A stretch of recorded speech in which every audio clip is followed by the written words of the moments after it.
No. 15 seconds. You're not tagged. All right, so I got to go to your wall, and I got to share this. No. I'm going to tag you at the end. But while it's simul... Can he do it? Can you tag? You know how to tag? I wouldn't. Tag? I wouldn't All have right, guessed. never mind. There's like a... No tags, Luke. No Alright. tags. I'll take care of it after. You can share it. Is the tag button like this little person in the plus? Get the notification that she's live. What was that? Yeah, you Is probably just the tag button on the bottom No, left? don't worry about it. Are we live?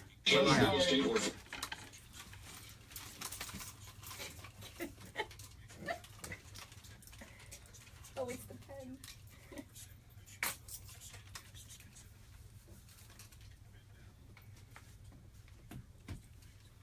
Alright. Have fun.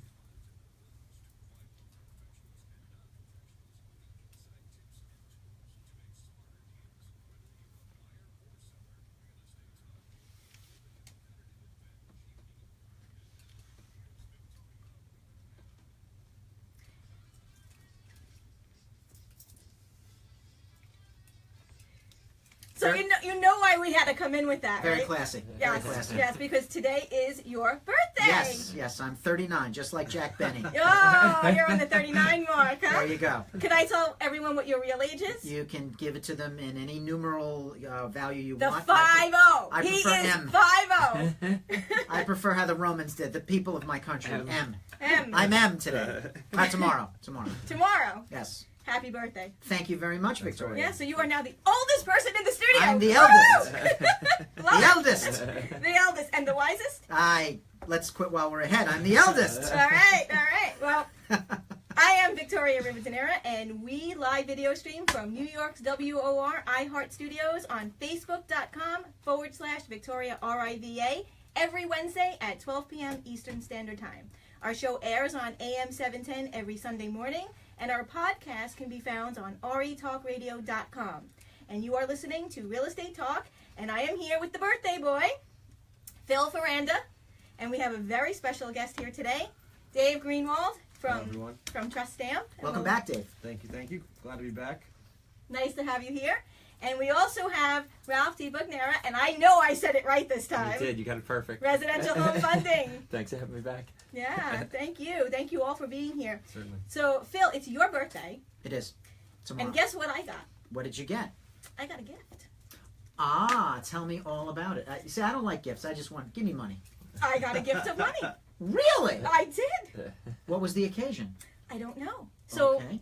a couple of weeks ago, I get a check in the mail for All right. $2,500. I love that. You like You that, have right? my attention. Yeah, I knew I would. So I get this check. Ralph, you're going to love this. Okay. I get this check. It's made out to me for $2,500. And I go, wow. And it's on a Friday afternoon. I look at it and I say, well, who is this from? And it says Teachers Credit Union. Dave, here's the kicker. I am not a teacher. I was about to And say, I- I didn't know you taught. I am not a teacher. You're not a credit union. And I'm not a part of the credit union, right? So I said, wow. So what I'm thinking is most people, if they get a check like this, what would they do with it? $2,500. Most people would cash Cash it. it. They yeah, would immediately. definitely deposit that check, Instantly, yeah. right? Definitely. I did not. Okay. I put it on the side because me being me, I say, well, this is obviously a mistake, and I'm just going to put it aside, and hopefully they'll catch up with it. Did you think to call on it? I thought about calling on it, Okay. but I didn't know who to call. Okay. Right? So here's the best part. The next day, which is a Saturday, I get a text on my cell phone that says, hey, Victoria, my name is so-and-so. Just wanted to see if you got my gift. And I go, who is this? And I go, what is the gift? And he says, well, it's a check. And I go, who is the check from? And he says, the Teachers Credit Union. And I said, I'm sorry, do I know you? We're connecting the dots, We're though, aren't we? connecting the dots. Yeah.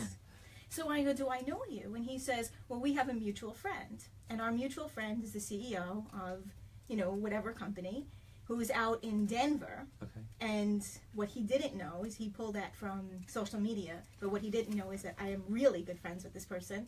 So when I get this text, I go, really? I have to figure out what this is about, right? So I'm going to call him. Now, most people wouldn't be able to do that. If you're friends with somebody on social media, their CEO, you're not going to get them on a Saturday or a Sunday. You're Yeah. going to wait till Monday Sure. after you probably put that Yeah. check in. Or maybe you don't even have their number. Or maybe you don't even have their number, Correct. right. So what happens next is I write back to him and I said, so all right, we have this mutual friend. What is this check for? And he says, well, your friend told me that you like to shop. Well, that's true. I do like to shop, right? Shocker. So he says, and I am the director of a secret shopper company, and the teachers union is doing this research. So we went ahead and sent you this check, and we want you to deposit it via your mobile phone. And he says, I'm going to send you all of the instructions. Dave's shaking his head. Buzzwords, yeah. Exactly. Right? And I'm listening to, and I'm not listening, I'm reading this, and I say, yeah, no. Well, here's a lot of red flags that went up immediately, right? Number one, why would you send me a check without knowing that I'm going to do the work? Number two, if I am in agreement to do the work, wouldn't I have to fill out some sort of tax forms? Right. Right? Yeah. 100%. W-2, And then something? W-2, 1099, right? Actually, I think it's W-4 that you fill out W-4, on the yeah. other side, right? Right. But, Yep. you know, anyway. So I say that this is really strange. So now I call my friend out in Denver. Okay. And he answers the phone. And I said, hey, do you know this? And he's like, no way. He goes, I have nothing to do with this. Never, ever, ever told them to call you. Wow. So I go to the post office and I said, look, this is obviously a federal offense here, right? Because it's mail fraud. This is what happened. Are you interested in this? And they put me in touch with the postal inspector, who puts me in touch with the FBI. And apparently this is a very big scam. Yep. And they said most people deposit that check, and then these people will wipe out their account. Yep. And then you're also responsible for that check because it's a fraudulent Yep. check. And by the time they figure it out, it's Monday, and it's already done. So because I didn't do it and I contacted the appropriate people, they were able to track this down. That's unbelievable. I've never. It's a new one that I've never heard of. You obviously have, Yeah. David. I've never heard of It that happens before. all the time on social media via your personal email, and what they do is they allow you to deposit what looks like a live check. Okay. It even fools the bank, and because it fools the bank, you're then on the hook for the funds themselves and the money that gets wired out of your account. So by way of depositing that check, they're able to obtain your banking credentials to then do a reverse wire out of the account Wow. once it's deposited. So the lesson is, if it sounds too good to be true, it probably is. Yeah, 100%. For Ask. Sure. Yeah. Or just don't cash checks where Checks. you don't know where they're coming from. Right? And even in the event that you do know where it's coming from and it just looks kind of skeptical, like you're not expecting it, a lot of times what they'll do is they'll impersonate someone that they know you're familiar with, because they know that the likelihood of you depositing that check is higher, and then the fraud can be carried out. By the way, I need to borrow $2,500. Sign it Well, over. I don't have it. But I know where you can get it. Okay. I can give you his Teachers number. Credit Union, Denver. So you did your due diligence, I thank did God. my due diligence, yeah. And you avoided, a very uncomfortable, expensive, as my old boss would say, paying your tuition bill in life to the tune of $2,500. So, because of this story, I had a conversation with Dave. And Dave said, there's a lot of this going on.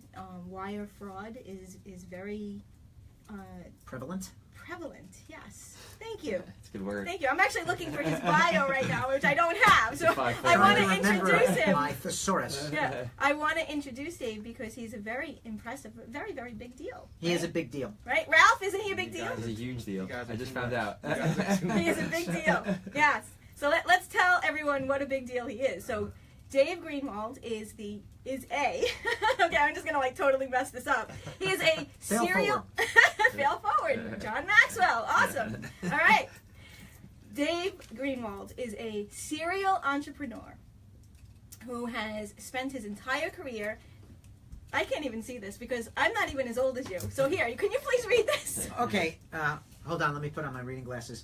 Dave Greenwald is a serial entrepreneur who has spent his entire career bringing emerging technologies to market with a focus on cyber security, and authentication and fraud prevention, as somebody calls me as I'm trying to Right. read I do this. know this. He's currently the VP of business for TrustAmp.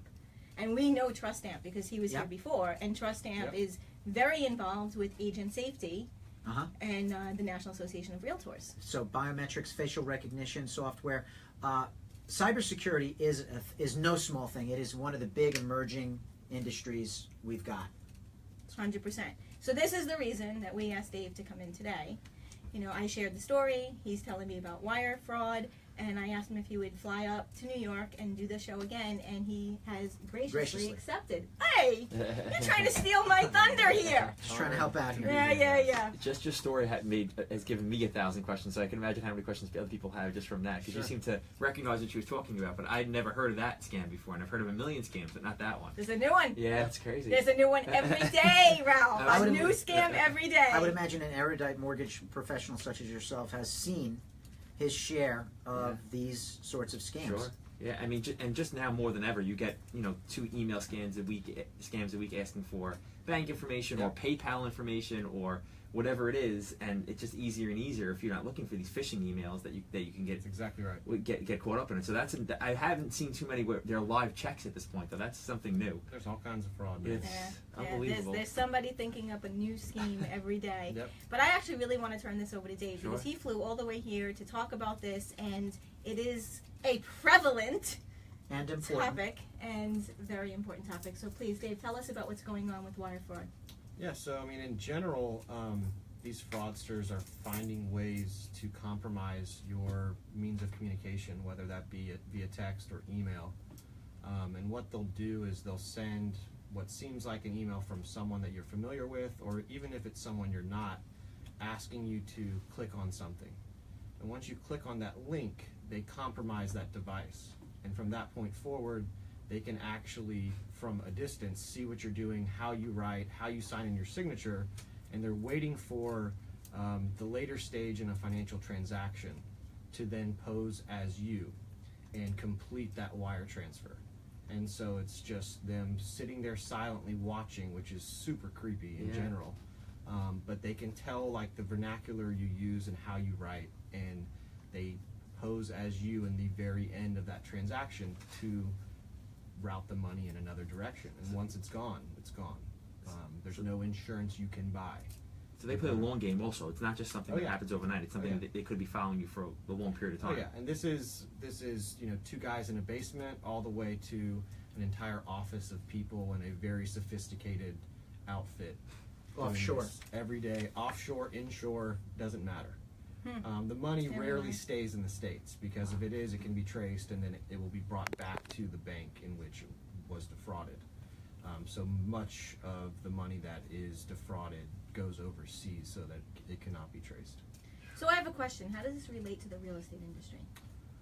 I think that the real estate industry is ripe for this type of fraud because of the volume of transactions that go on every single day. Especially And the fraudsters realize that because of the money that gets transferred at the end of a real estate transaction, that it's very vulnerable to this type of fraud. So they're looking for, that tail end of the process, and they're watching the email communication that goes on. And when they realize that the transaction's been agreed upon and the money's going out, that's when they take over. Right, funds are changing hands anyway, so it's routine. They disguise themselves in the routine. Yep, that's exactly right. And there have been some spectacular losses even in our backyard. Oh, millions Yeah. and millions. Yeah. We just, Victoria and I met yesterday, and we were talking to some folks, and they mentioned a $6 million loss. They mentioned a $1 million loss. It's wild. But imagine, you've worked your entire career to buy your dream home, and and you think you've agreed upon the deal with the seller, and all of a sudden you go to tell your attorney to wire the money. They wire it out, and they come back to you and say, "We're sorry, but it was fraud, and the money's gone." Can you imagine the negligence and liability issues with the people that are handling the money, the title company, the attorneys, the bank, just the fan effect, the domino effect of everybody involved there? Yeah, it's if you could imagine, you're a realtor that's built a relationship with a client for years, and they've purchased all their homes through you. They've referred you to their friends and their family to process their real estate transactions, and lo and behold, a fraudster kind of intercepts that relationship and wires out their life savings, and it's not your fault, but that client comes back to you like, well, what do I do now? Right. And now who's liable for that? And everyone's pointing fingers at the other person. The attorney's pointing fingers at the title company's pointing fingers at the broker. It's just like this mad scramble to Or the try. bank. Yeah, Yeah. And my question to you on as far as the phone scam goes, you're saying somebody gets onto your phone. Is there any way to prevent that? Let's say you click the link. Is there any way to prevent that after the fact? Is there any settings on your phone? Is there anything that somebody can install? So once they're on your phone, they're on. It's like once you physically click the link, you're giving that person permission on that device, and that's not. I'm not going to get terribly technical Yeah. because that Yeah, I would get it. probably just confuse people. Yeah. But you're basically saying yes, and that's why what we would tell people is don't click anything you don't know of. Sure. When you're looking at who sent the email, look at the name, make sure it's exactly the same name. What they'll sometimes do is add an S or add an I or add an E to the last name of an email, so that you're not really looking for that because you see like the first 4 letters. Like if I see Victoria's first 4 letters in my email, I'm not going to question it. Yeah. I'm just going to say, of course it's her. She emails me every day. We work closely together. It's all good. But because the fraudsters are becoming so sophisticated now, we can't do that. And we have to be very diligent in how we transact and know that the fraudsters are innovating every day. And as we build technologies to defend ourselves against that, we have to keep that in mind, that they will continue innovating and we have to continue trying to stay ahead. We almost have to change a wire of money into like nuclear codes. It's almost like we have to have more than one person verify before anything goes forward. Like for example, before there's security protocols Yep. at high military levels, right? So no one can act unilaterally on one of those maneuvers. Same thing here. Right. So what are some of the steps that a smart attorney or escrowee in a real estate transaction can do to avoid falling into this sort of a trap? Yeah, so let's take a step back and let's talk about kind of some of the preventative measures that are a part of that process. And historically, wire transfers, the way that they're authenticated is a wire request comes in via email, and a financial advisor or an attorney will make an outbound dial to that person. So they'll call out to that person to verify their identity. And it's normally done via voice. But what these fraudsters are doing is they are forwarding that callback verification number. So they'll spoof the end user's number, which means that they create a mask of that phone number that looks on the caller ID like it's the same number. Which is easier and easier these days. Telemarketers use that technique pretty much. Exactly right. Yes. They'll call you with the same area code and the first 3 digits of your number, and it feels more familiar to you, so Okay. you You answer. think it's someone local calling Exactly you, right. someone you know. So the fraudsters will have that call forwarded to their line, which still looks like the right number, and they will have used voice recognition technology to replicate your voice. And so your advisor's calling you, it sounds like you, and you're saying, yeah, accept the wire, and it goes out, and you're done. So if you make a phone call, you're still not yeah, even if you in make the clear. even if you make that outbound dial, and that's the historical model of authenticating wires, it still doesn't work, or it can be compromised. I'm not saying it doesn't work every time, but you're still open to risk. And I think that there are things you can do and look for certain behaviors, like if you're about to send a wire transfer from an attorney to the client or vice versa, your client says, I'm about to call you right now, pick up the phone at 12:07, be very, very specific with the instruction.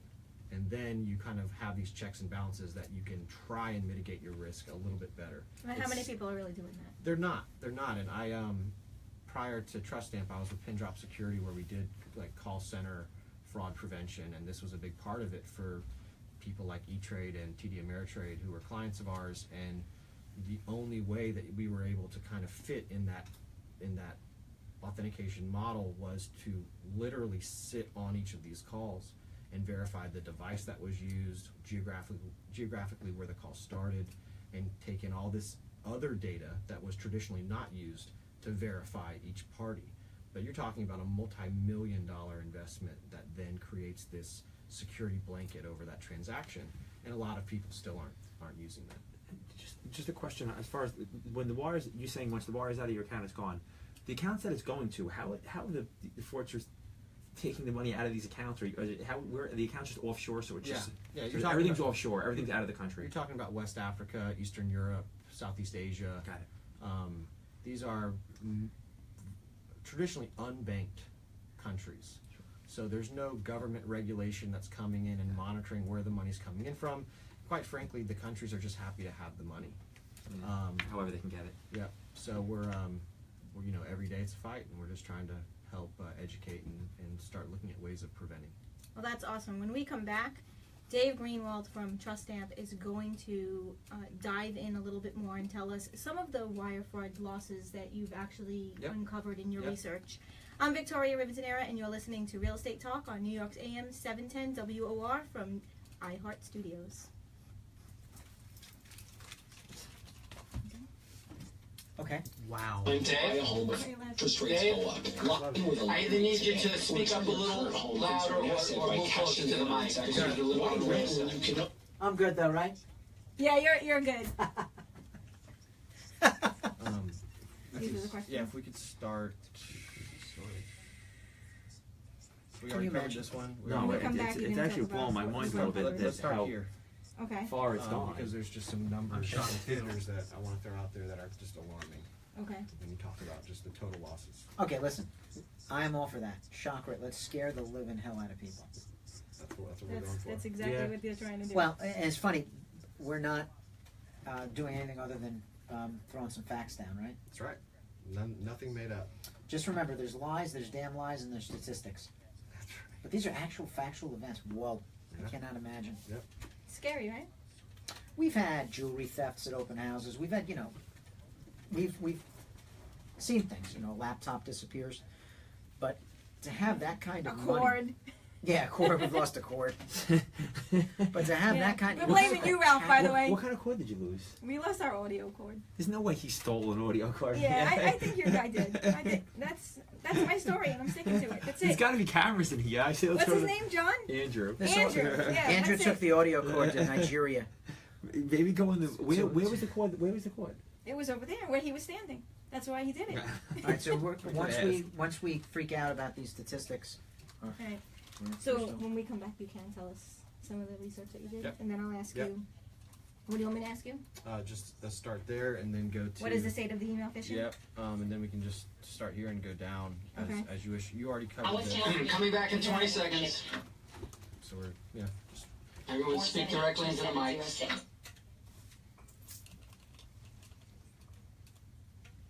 Oh, I'm glad this is the right side. Oh, I didn't even know. Yeah. Very important. Yeah. Details matter when you're 50.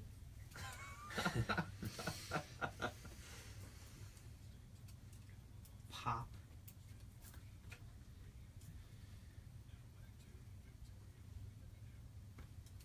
And we're back. You're listening to Real Estate Talk. If you're just tuning in now, you can hear the entire show by going to our podcast found on retalkradio.com. We are here in the studio with Dave Greenwald, and just as we went to break, I said Dave was going to share with us some of the research that you have uncovered. Yep. Tell us some stories. Yes. So email and wire fraud losses exceed $50 billion every single year. Domestically? No, globally. Globally. And kind of to Victoria's point earlier, real estate as an industry is losing millions every single day because of the volume of transactions.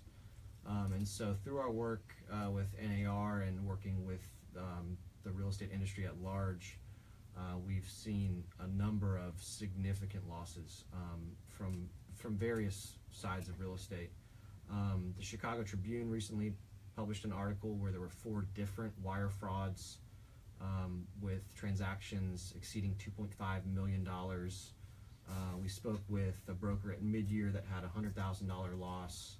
As I mentioned earlier, we had a meeting yesterday with a $6 million loss, a $1 million loss, and it just happens every day. So we, as I mentioned earlier, we all have to become better at creating processes that are proactive in identifying these people and these attempts. And until we do that, these wire frauds are going to continue to happen. And there's no insurance against this. There's no actuarial Nope. data for industry to, scope out what possible loss mitigation could be. There's no on the horizon type of insurance against this. Not at all. And I think like what people don't realize is when you click that link that you think is from your business partner, your friend, or your colleague, you're giving permission. You're allowing these people permission into whatever device you communicate on. And so we have to stop doing that. We have to question everything. And until we become proactive in that manner, this fraud is going to continue. That's really scary. You're not doing this. I know you're not doing this. You're not I'm looking not at every committing single wire email. fraud, or- No, well, I know you're not committing wire fraud. I'm not committing. Well, look. But are you taking precautions? No, you're not. You get an email. and Well, you, in the state of New York, where in our market, we do not handle funds on behalf of the client. Yeah, the attorneys. The attorneys and the title companies Right. are the ones that are the, as we call them, the escrowees. However, could this happen to one of our files, and could we, as a participant in the transaction, be Be pulled used as a into that. gateway into it Absolutely. by someone who is a criminal? Absolutely, and it happened in our market very recently. It was a substantial loss, and look, to me, substantial loss is maybe different from somebody who was $6 million to Sure. lose, but it was a six-figure loss, and wow, just it boggles the mind. It truly does. But yeah, even if I were paranoid, I've got 75 agents out there involved in transactions. The permutations of all of their clients, right? Yep. All of the clients' friends, all of the clients' attorneys, all of the clients' bankers, all of the clients' everything, right? Because there's 8 to 10 people sitting at a closing table at any Right. one time in a New York closing. Yep. So that's a lot of gateways. Oh, absolutely. So I have another question for you because this is very intriguing. Sure. You know, so we're talking about email phishing, and we're talking about fraud. How is this really being carried out?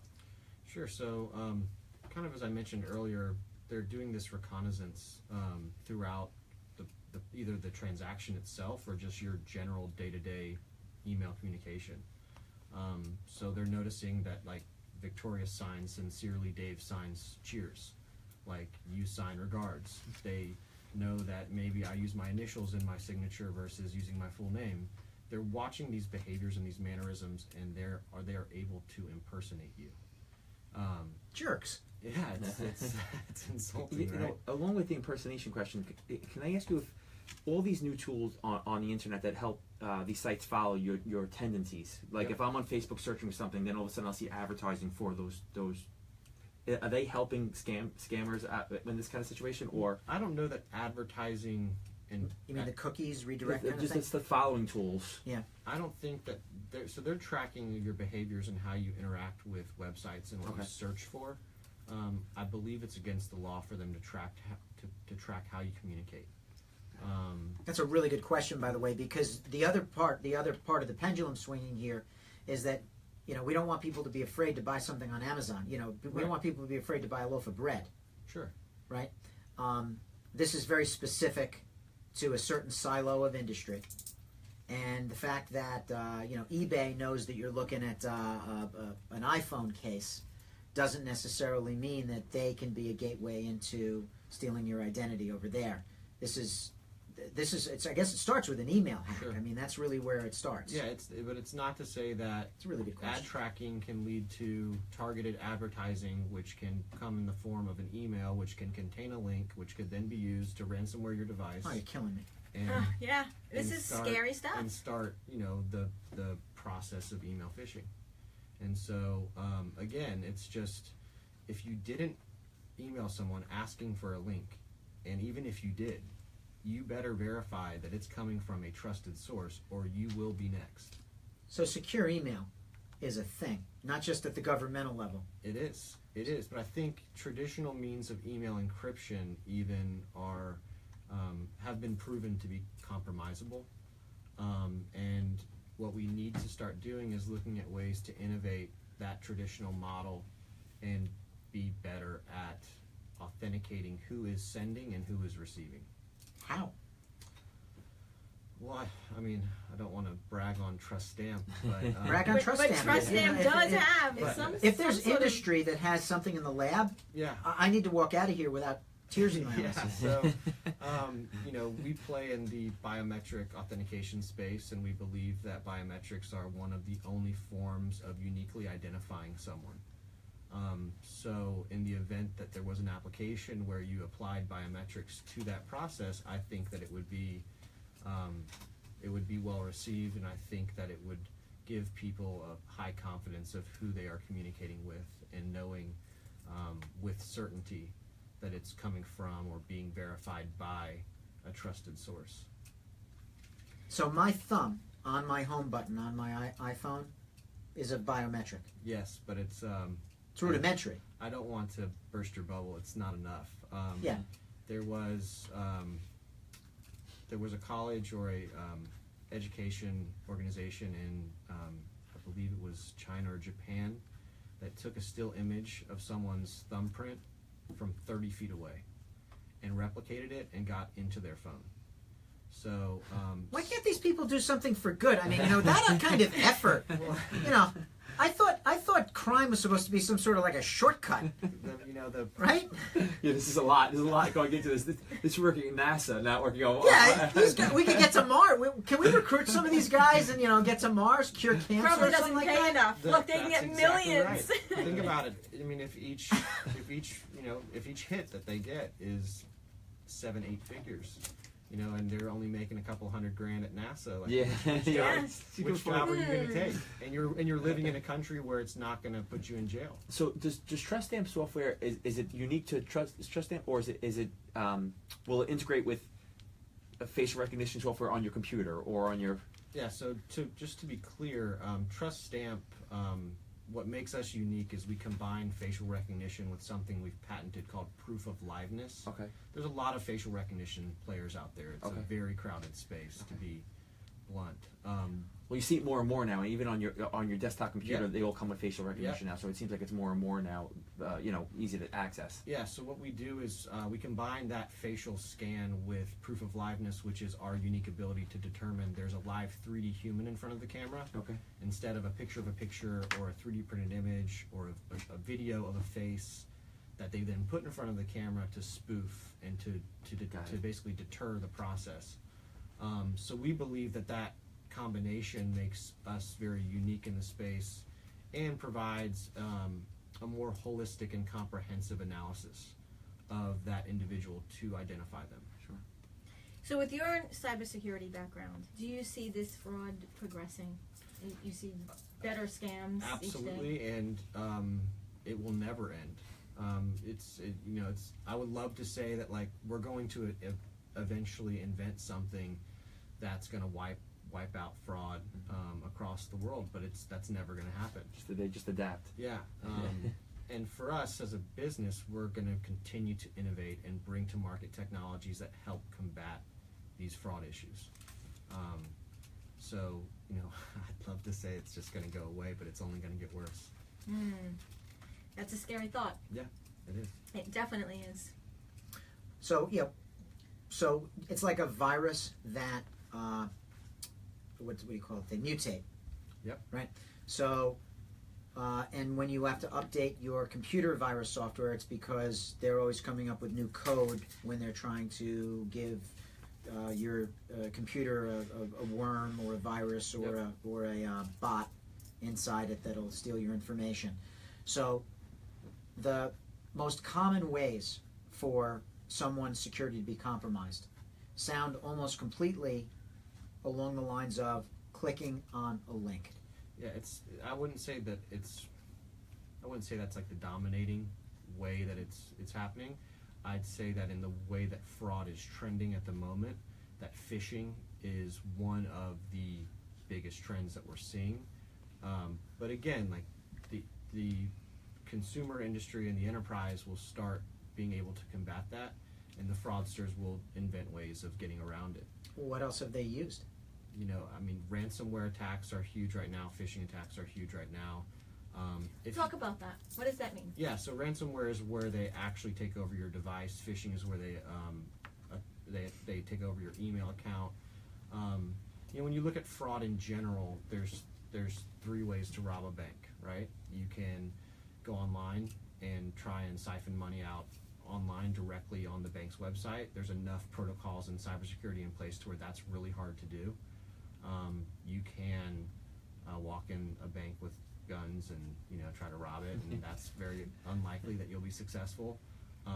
Or you can call into the call center, and you can socially engineer your way into someone's account, because all of these out-of-wallet questions have been compromised. Your social's been compromised. Your mother's maiden name's on Facebook, and your dog's name is on Instagram. And people publicly talk about your birthday, so that's public 100%. knowledge. Yes, that's right. Right, so people know your birthday Yeah. and such. Look, I don't want to be the only one who gets Yeah. a check. Yeah, thanks. Your account keeps Anytime, everyone that's time what you friends leave are for. Yeah. So I would say like ransomware Yeah, phishing. my mother's maiden name is McGillicuddy, by the way. Yeah, sure it is. Ransomware phishing and call center fraud, I think, are probably the hottest 3 right now. And there are some emerging technologies that are helping address those 3, but it's never enough. And what I've seen in our work with people like Price Waterhouse and working with Leonard Kwan, who's the head of Counter Financial Crimes there, is these organizations are setting in place these massive cross-channel fraud strategies where they have this orchestration of different vendors and different technologies to make a more comprehensive risk mitigation policy for the business. And what I think has to happen in real estate is you have to have that same approach, the same approach that a Morgan Stanley would take for mitigating their fraud risk.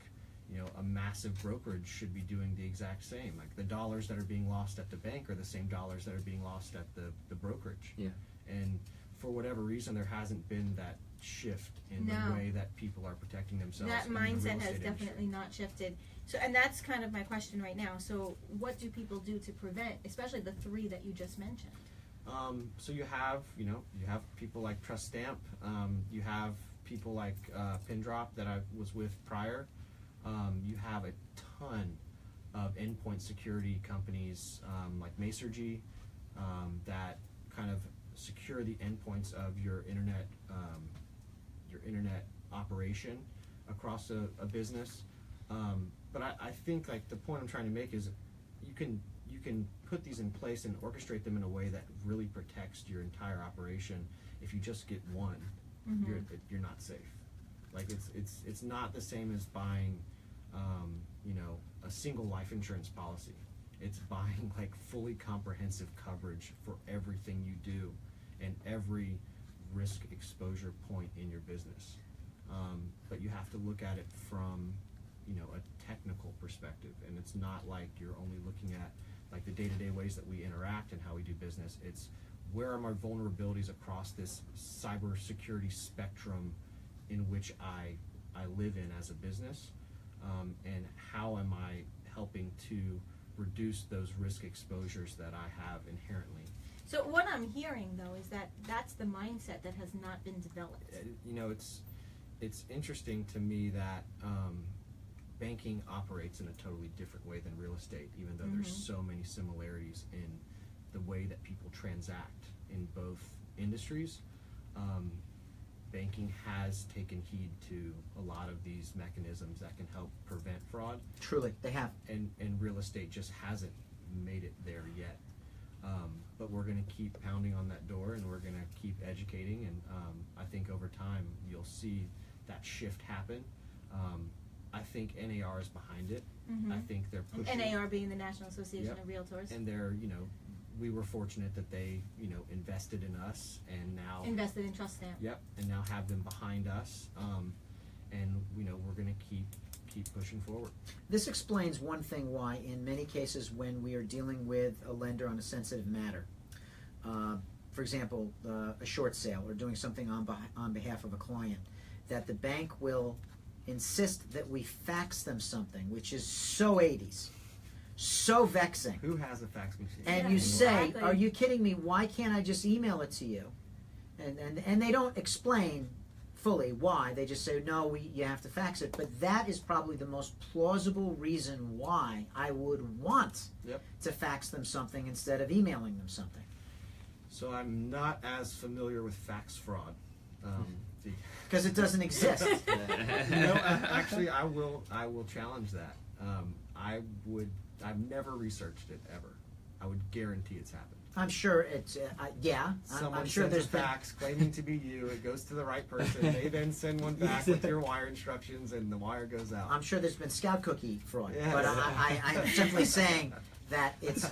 I think most of the resources sound like they are more on a geeky level than the facts. All right, I have to stop you there because when we come back, we're going to dive a little bit more into this because there's so much more to learn and so many other things that I know you can share with Sure. us in protecting our emails and our money, Yeah. you know, and everything else that goes with it. I'm Victoria Rivadeneira. You are listening to Real Estate Talk on New York's AM 710 WOR from iHeart Studios. Jesus! Don't lose it. I mean, just. You are not on the phone. Just 2 seconds. They called me 4 times in a row.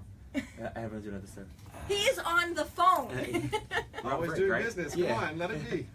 That's not a personal. Always do business. ADB. Always do business. Hey, I'm Coffee's just for I'm on closers. break. I'm on a radio show. What's going on? You don't have an issue with that, right? Coffee's for closers? You don't like that scene? I mean, I give you the right name. It's Joe Vignola's and Valerie's. What if the So you government? obviously didn't read my book because What I if the go into a government whole has thing the about power to do all this how stuff? that is not. You mean prevent it or carry out the fraud? You know what? Just I have the no ability Megan to will do do it. it if I don't. If They, you I mean, can't they fund absolutely it, have I'll the read authority your to do it because they book. have the Okay. Thank authority you. to actually It is. see It's on all these Amazon. communications that are being I'll read compromised. it and I will review it. Because if people, if What are just we random talking people can do it, about? I'm pretty sure the government would be able to do it.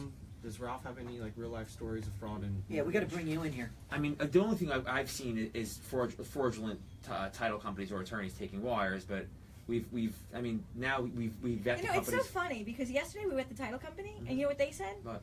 This isn't our problem. It's all the banks, right? I mean, we've had that happen, but now we have to. Everybody has to be vetted with us before we have to vet their actual bank accounts, and or they can't close with us. Okay, Yeah. but how are you doing that? Because Yeah. what he's saying is that that's not enough. Let's walk through that process. Yeah, okay. And let's talk about any other forms of mortgage fraud or Okay. things that you guys are seeing. Sure. Yeah, while Um, you guys do that, I'll just squeal. I I'll just be like, oh my God. Oh my God. mean, I was just about to say it's funny with the facts because I was like, nothing surprises you at this point. I'm sure. Yeah, we've seen everything. This is a Seen million a lot. different scams. Yeah. Whoa. Yeah, it's a little bit scary. You know what's crazy? I get emails constantly, whether it's from PayPal or Chase, whatever it happens. Yeah. I would say just like talk about that, like make it personal. Yeah, Talk closer about to the the business. Talk about personal. Because I So can they hear can't you. hear I can all hear this you. And How close you are. Yeah. Got it. Got it. Okay. It's amazing how sensitive they are.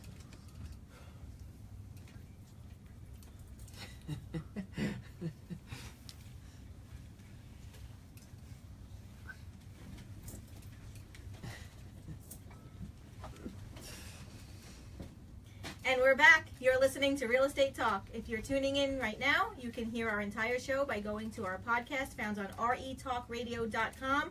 We have a very interesting topic today with an amazing guest because you are just a wealth of knowledge when it comes to cybersecurity.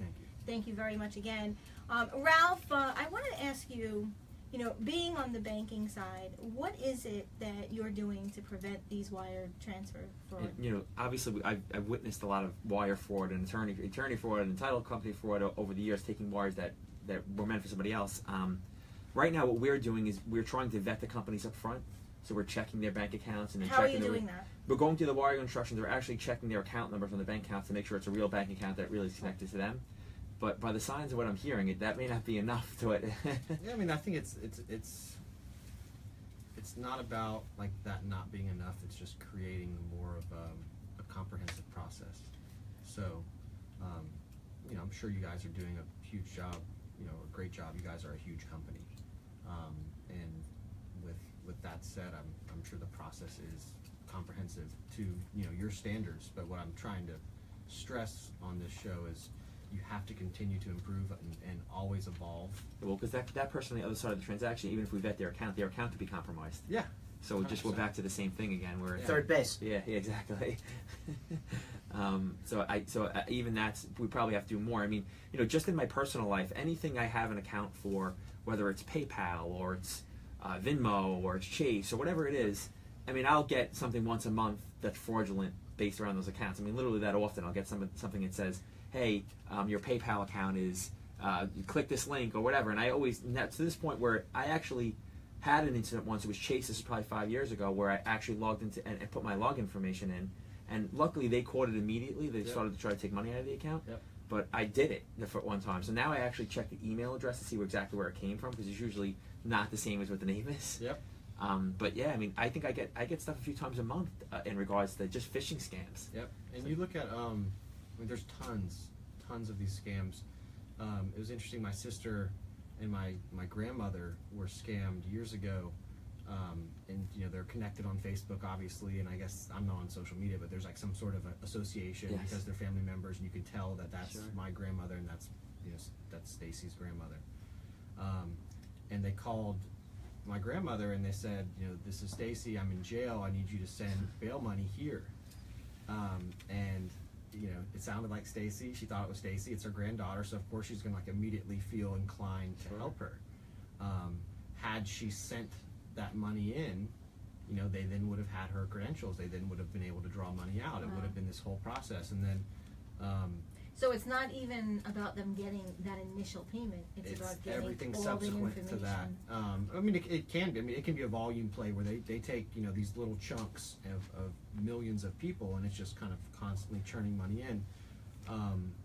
I'm also in the market for a new place in Atlanta, and I'm looking at these condos on Craigslist because it's just kind of like a general public consortium of properties that you can look at. And what they have is the same thing. They have, okay, if this is the property you want, I'll leave the keys at the concierge. Go ahead and wire the deposit. And like 50% of these properties are legit. And you think that this is the place I want. It looks beautiful. It's a sweet deal. Like, how am I getting this high I don't want to deal? lose it. Yeah. If I don't do it right now, the next guy's going to come by and Sure. scoop up this awesome condo. And if you go through with it without physically going and seeing the property, you are potentially subject to the same type of fraud. I've actually seen something that now more and more lately, because now there's more investors out there trying to prod people to sell their homes to them for cash, whatever it is. There's a big flipping market right now. I've heard of people getting letters that saying, hey, send us your wiring instructions, or send us your checking account information, we'll wire you initial deposit to buy your house in cash, and then they have their account number. And that, so I mean, even that stuff you have to be. You got to be wary of Everything, of yeah. it. Anytime there is sensitive financial information being communicated electronically, there is the appetite for fraud to occur. So again, I'm going to ask you, what does someone do to prevent this? It's kind of I don't want to be repetitive, but it's just creating this unique combination of checks and balances and always evolving that process. So it's what is good enough today will not be good enough tomorrow, and as a whole, as a public working towards the greater good for all of us to be able to transact in a safe environment, we have to collaborate, we have to brainstorm, we have to innovate. And that's, I don't have an answer today. Yeah. But it's just being aware and making sure that we continue to evolve as a society to battle against these people that are coming to us and wanting to steal the money that we work very hard for. Very hard. And in the real estate industry, making purchases that are potentially the biggest purchase of your life. And how do I protect myself and my Typically it loved is. ones? You have the agent, the buyer, the client, the broker, the closing attorney, the title company. Everyone's involved, and it's like, how do we all work together for the sake of securing that transaction for the client? And I think what each of those parties don't necessarily understand is it's their reputation. It might be the client's money, but it's your reputation. And if a client gets defrauded and they claim that they worked with X broker or X title company or X attorney, and that gets out, it's your That's a very good point, because they're not going to say this was a fraudster that did this to No. me. They're going to say it was X, Yeah. XYZ, Yeah. and this attorney and this bank. So it's a mortifying, financial loss for the client, but it's a devastating reputational risk and loss for all of the other parties involved in that transaction. This actually bolsters one of the things that we tell our agents, which is to have a list of trusted, proven, vetted banks, lenders, attorneys, and so forth to recommend to our clients. Because if somebody chooses some guy out of the yellow pages because they're the cheapest, you get what you pay for. And while there is no warranty that the attorney that I will refer you to or the lender that I refer you to is going to be 100% perfect, a track record certainly is a hell of a thing to be able to say in front of a judge. Of course. This is why, you know, and God forbid this even happens. Yeah, it's we have to evolve. It's all about evolving. It's a mentality. Yep. It's an approach. It's a sensitivity. It's an awareness. It's very similar to, you know, a few weeks ago we talked about realtor safety, and you look at being proactive or reactive, and you know, which way am I going to live? And we can all sit here and think this isn't going to happen to me. I have such a close relationship with my agent. You know, my title company is the best. My closing attorney is the best. They know what to do. And you just don't realize that everyone is vulnerable. It doesn't matter how successful they are. It doesn't matter that their track record is 100%. They can be compromised like anyone else. Yeah. So basically, what you said really just kind of goes out the window because you Often can what I have- say goes out the window. It happens all the time. You think you're the first person to tell me that? But you know, we have a team together where we all work together. We have the bank, we have the title company, we have the realtor, you know, with the attorney. But just like Dave said, it's not those Not a guarantee. players. It's not those players that are doing anything wrong. Yeah. I mean, so my question to you is, as far as this goes, do you see companies, bigger banks, requiring people to get facial recognition software and saying, to deal with us, if you want to operate and do anything with us, then you need to have this recognition software so we can wire money back and forth? Yeah, I think we're going to see a shift soon. And interestingly enough, we've actually collaborated with the National Association of Estate Agents in the UK, and they've set in place some KYC, so know your client, and anti-money laundering regulation that started about 2 weeks ago and will actually take effect legally about mid-June next year. And so what this is requiring is that an agent can either meet a buyer in person to verify their identity and do the checks and balances in person. Okay. As we all know, we're busy, and doing that is a little time consuming and sometimes tough. And so what we've done is we've embedded our technology in that process, and they can actually use that now to meet that regulation and verify that person's identity via facial recognition. And if they don't do it, and it is and they are caught, they are subject to 6 months in jail and a £5 million fine. So what we're going to see is a mirrored regulation coming to the states. And so what I am anticipating is the title companies of the U.S. are going to be regulated in some way in regards to verifying those identities as well. Which should change the business a little bit, because most of them are using notaries or something Right. like that, mobile notaries to Yep. sign documents, and that may change if, Yeah. if something like that comes. So it could be some changes coming to the industry. Yeah, I think it will, and I think, like we were mentioning earlier, there's a number of banks that are kind of on the forefront of using biometrics. One of our initial clients was an S&P 500 bank with 40 million customers processing 2 billion transactions a year. One of the biggest retail banks in the U.S. and they wanted to be a thought leader. They wanted to move towards a better way of authenticating and preventing synthetic identity fraud. And so we're going to see a shift, but I think what would be awesome is if our government said, okay, we're going to actually regulate that this has to happen because we understand the effectiveness of using biometrics to authenticate someone's identity and to prevent fraud. And if that happens, all of these regulated industries, banking, healthcare, insurance, government, would have to use a form of biometrics. And you have things like, fingerprint and retina can be replicated, so they have to move towards something different. And that's why we feel like between 3D facial biometrics and proof of liveness and detecting that live 3D human puts any industry in a very confident position in how they identify and preventing these types of fraud. Well, if I know anything about criminals. It's that they'll always go after the low-hanging fruit.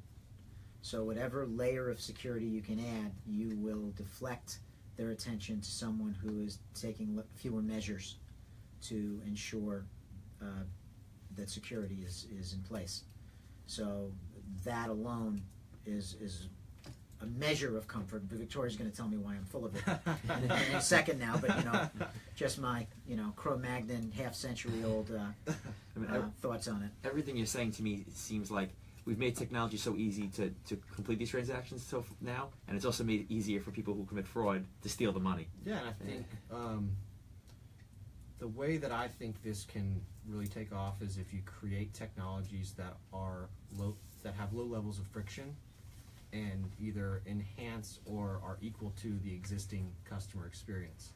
So for us, at Trust Stamp, it's as easy as taking a selfie. You literally take a selfie on your phone, or you walk up to a camera and it takes a picture of you. You show them your ID, you scan that, and you're in. You cross-reference the ID with the live picture, and we know it's you, and it's a unique way of doing so. And so that's not the only option, but it's an easy option. Yeah.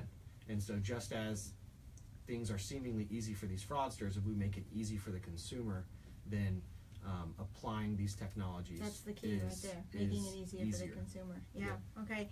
So I know you mentioned Trust Stamp and the technology that you guys are pushing forward. I mean, do you see this being applied to help solve some of these issues? Yeah. So one thing that we're very proud of is how we do research and we listen. And through working with a number of banks, through working with Price Waterhouse, and through working with NAR, we keep hearing this reoccurring theme of business email compromise. And this is phishing. This is email fraud. So what we're doing as an innovation company is we're looking at ways in which we can apply facial biometrics and recognition and liveness detection to email in order to protect consumers. And so what you can expect from Trust Stamp is a constant innovation and bringing to market technologies that help relieve some of the stress and angst. That's and concern. awesome. How do we reach you? You can reach me at dgreenwald@truststamp.net, and you can see all that we're doing at truststamp.us. Thank you so much for being with us, David. We very much appreciate all this information. I'm Victoria Rivadeneira, and Real Estate Talk is heard every Sunday at 5 a.m. on New York's AM 710 WOR. It is also live streamed on 710WOR.com. You can also listen at your convenience by going to our podcast at retalkradio.com, where you can find information on our topics, hosts, blogs, and other real estate resources. Remember to like us on Facebook at Real Estate Talk. Until next time, I'm Victoria Rivadeneira, and thank you so much for listening to Real Estate Talk, and happy birthday, Phil. Thank you very much. That's interesting stuff, man. It really is. Okay?